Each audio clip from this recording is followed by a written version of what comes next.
Istri pilihan ketua mafia, bab 39, sup bikinan sang mafia. Max menyelesaikan sup buatannya. Wajahnya tampak masam, bajunya kotor semua. Celemek berubah menjadi lap untuk keringatnya. Rambutnya acak-acakan, ekspresi di wajahnya tidak lagi bersemangat seperti sebelumnya. "Bos, supnya gak dicobain dulu?" tanya Dudu dan Dede. "Gak usah. Aku yakin enak," jawab Max malas. "Ayamnya kenapa mengenaskan, Bos?" tanya Dudu. "Ayamnya utuh tanpa dipotong." "Biar lebih sejahtera," jawab Max. "Oh, ini sup ayam sejahtera ya, Bos?" tanya Dede. Max melotot ke arah kedua anak buahnya, membuat mereka ketakutan. "Aku mau ke toilet sebentar. Tolong diaduk titah Max." "Siap, Bos," sahut keduanya. Max meninggalkan dapur, tinggal kedua anak buah yang penasaran dengan sup buatan sang mafia. "Duh, cobain dulu, ayamnya saja menderita di dalam panci," ucap Dede.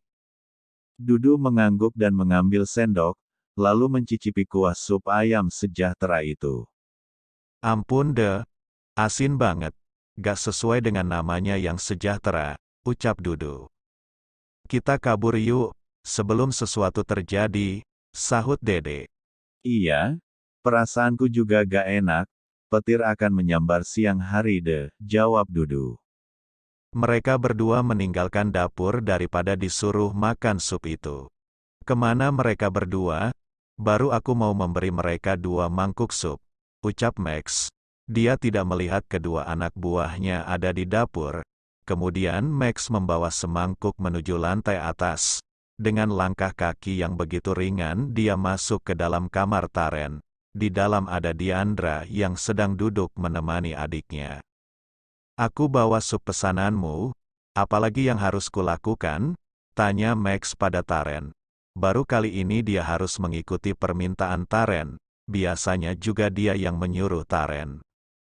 "Kakiku sedikit pegal, Kak, mungkin keseleo saat kau menghajarku tadi," jawab Taren. "Baiklah, akan kupatahkan kakimu," jawab Max kesal. "Sayang," ucap Diandra. "Iya sayang, aku akan memijat adik kesayanganmu," jawab Max terpaksa. Kalau bukan demi Diandra, mana mau dia harus memijat Taren segala. Mark duduk di atas ranjang, kemudian memijat kaki Taren yang sedang duduk bersandar ke heartboard. "Davendra, makan supnya dulu ya," ucap Diandra sambil memegang sup di tangannya, mangkuk besar dengan ayam setengah bagian. "Iya Kak," jawab Taren. Dia benar-benar senang sudah bisa bertemu dengan kakaknya dan mendapatkan perlakuan khusus darinya, sekaligus mendapatkan perhatian dari laki-laki yang biasa menyuruhnya. Diandra mulai menyuapkan satu suapan ke mulut laki-laki tampan itu. "Asin banget. Apa ini sup garam?" batin Taren. Dia menoleh ke arah Max yang melotot ke arahnya. "Kalau aku komplain, pasti satu bogem mentah melayang di malam hari," batin Taren. "Ayo lagi biar kau cepat pulih." Diandra kembali menyuapkan sup asin itu ke mulut Taren. Mau tak mau Taren memakan sup asin itu. "Sayang, kau makan juga ya supnya. Aku suapin," ucap Diandra.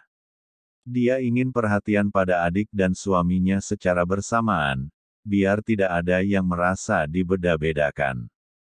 "Tidak perlu sayang, aku tadi sudah kenyang makan asapnya," jawab Max. Dia ragu dengan sup buatannya, apalagi hilangnya kedua anak buahnya dari peredaran membuatnya curiga kalau sup itu berbahaya.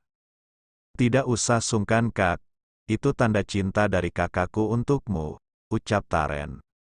"Setidaknya kalau dimakan berdua cepat habisnya, dan tidak tersiksa sendirian," batin Taren. "Iya sayang, aku ingin menyuapimu juga, kau pasti lelah dan lapar," ucap Diandra. Max berpikir aman atau tidak sup buatannya.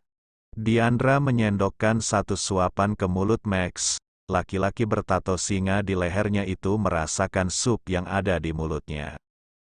Pantas anak buahku hilang, ternyata rasanya asin banget, seharusnya aku kabur setelah memberikan sup ini, batin Max, wajahnya tampak meringis menahan rasa asin.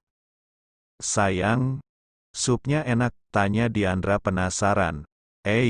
Max bingung menjawabnya.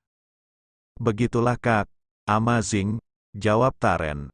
Kalau gitu aku ingin mencicipi juga, sahut Diandra. Daripada penasaran lebih baik dia ikut mencicipi sup buatan suaminya. Jangan, Max dan Taren kompak menghentikan Diandra yang akan menyuapkan 1 sendok sup ke mulutnya. Kenapa? Tanya Diandra.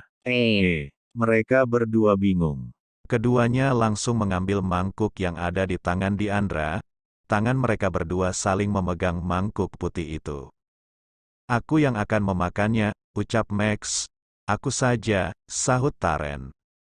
Mereka berdua berebut mangkuk warna putih itu. Aku suka sup ini, ucap Max. Aku yang sakit, jadi aku yang harus makan supnya, sahut Taren. Diandra kebingungan melihat suami dan adiknya berebut semangkuk sup.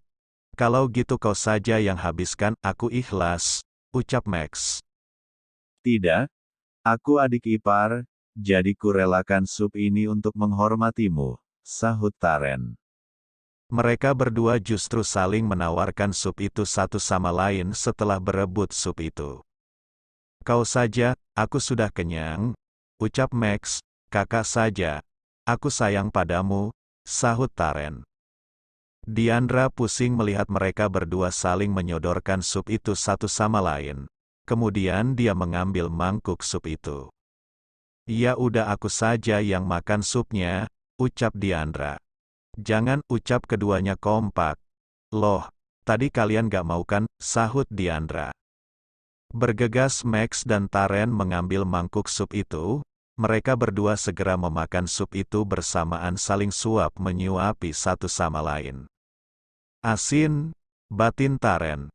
Asin, darah tinggi deh abis ini, batin Max. Lagian kakak kenapa tidak dicicipi dulu saat masak, bisik Taren. Aku pikir tanganku ini sudah terlahir sebagai chef, bisik Max. Sup jahat ini, bisik Taren, yang penting abis, sahut Max. Tak peduli seperti apa rasanya mereka berdua buru-buru menghabiskan sup itu sebelum dimakan Diandra. Malam harinya, Diandra dan Max berbaring di atas ranjang. Mereka berdua tidur setelah menjalankan salat Isya dan makan malam bersama Kiai Abdullah. Bruk, terdengar suara kaki menapak di tanah, membuat Max dan Diandra terbangun. Telinga mereka sudah terbiasa tajam semenjak hidup di dunia kegelapan. Kau dengar itu sayang? Tanya Max. Iya, aku mendengarnya. Sepertinya tapak kaki yang mendarat di tanah, jawab Diandra. Kita bermesraan dulu baru eksekusi, ucap Max. Diandra langsung membelai pipi Max. Hentikan dulu pikiran liarmu sayang. Aku merasa ada sesuatu yang sedang direncanakan seseorang, sahut Diandra. Max tak menggubris, dia mencium Diandra. Biar semangat, ucap Max. Diandra hanya tersenyum. Di luar seseorang mengenakan pakaian serba hitam dan penutup kepala berwarna hitam berjalan pelan-pelan menuju kamar Taren yang ada di samping kamar Diandra. Ceklek, suara jendela kaca itu dibuka, teralis besi itu sudah kehilangan skrupnya. Seperti sudah disengaja begitu, dia menurunkan teralisnya barulah masuk ke dalam kamar. Tep, tep, seseorang mengenakan baju serba hitam itu mendekati Taren yang sedang berbaring di atas ranjang. Dia sudah tertidur dengan nyaman dan pulas. Orang itu mengeluarkan pisau tajamnya, bersiap menusuk Taren yang sedang berbaring di atas ranjang dengan mata yang tertutup. Sret! Pisau itu mengenai kedua tangan Taren yang menahan pisaunya yang hampir mengenai dadanya. Siapa kau? Taren berkata dengan keras. Orang itu tak menjawab. Dia hanya ingin menusuk Taren dengan tenaga yang cukup kuat. Duk! Taren menendang laki-laki itu dengan kakinya sampai laki-laki itu terjatuh ke lantai. Bruk, laki-laki itu berbaring di atas lantai dan berusaha untuk bangun. Praang, pisau dilempar dengan keras oleh Taren ke sembarang tempat, pisau yang sudah berlumuran darah karena menyayat telapak tangan. Berani sekali kau menggangguku, ucap Taren. Orang itu belum tahu siapa Taren, dia pikir Taren hanya orang biasa yang mudah untuk disingkirkan. Kau salah memilih lawan, kata Taren. Dia berjalan menghampiri orang yang mulai bangun dan menatap ke arahnya.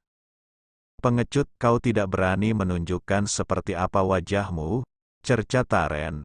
Dia menatap tajam orang yang mengenakan penutup wajah tersebut. Orang itu langsung menyerang begitu saja. Sebaliknya Taren menghindar ke arah kanan dan kiri kemudian menyerangnya dengan satu tendangan keras. Bruk, orang itu kembali terjatuh di lantai. Tak berselang waktu yang lama dia bangun dan mengangkat meja rias, lalu dilempar ke arah Taren dengan kencang. Seketika Taren langsung menangkap meja itu kemudian melemparnya balik. Duk! Meja mengenai dada orang itu sampai meja itu patah jadi dua saat terjatuh di lantai. Sedangkan orang itu mundur ke belakang hingga terbentur dinding. Kau cari mati denganku, ucap Taren. Dia maju ke depan dan menyerang orang itu beberapa kali. Sampai orang itu kewalahan dan terpaksa melompat keluar dari jendela. Sayangnya Max dan Diandra sudah ada di balkon kamar itu. Terjadi penyerangan 2 lawan 1 di antara mereka bertiga, sampai orang itu tak mampu melawan dan terjatuh di bawah. Bruk! Orang itu jatuh dengan posisi tengkurap. Dia menoleh ke arah Diandra dan Max.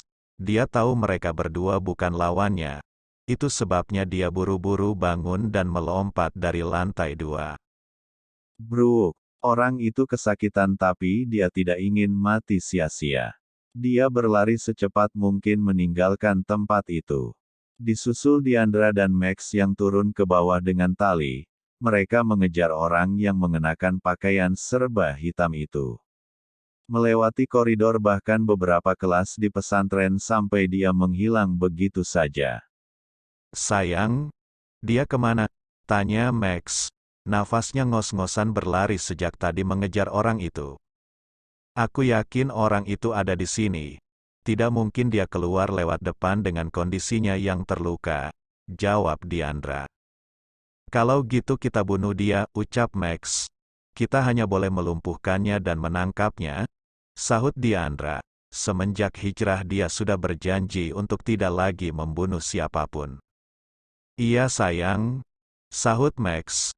Sebenarnya dia geram ingin sekali menghajar orang itu sampai mati. Tapi tidak akan melanggar janjinya pada istrinya.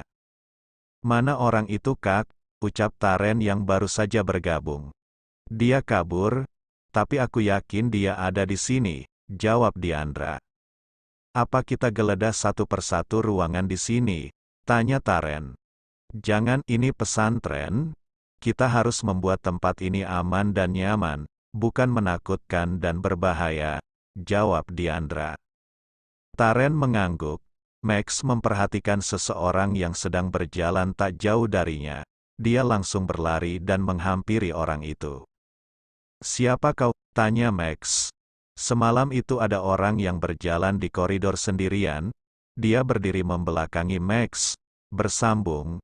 Jangan lupa berikan komentar membangunnya ya. Maafkan juga jika masih banyak kekurangan dalam channel ini. Terima kasih semuanya. Love you sekebon. Semoga bisa menghibur teman-teman semua. Jangan lupa subscribe, like, dan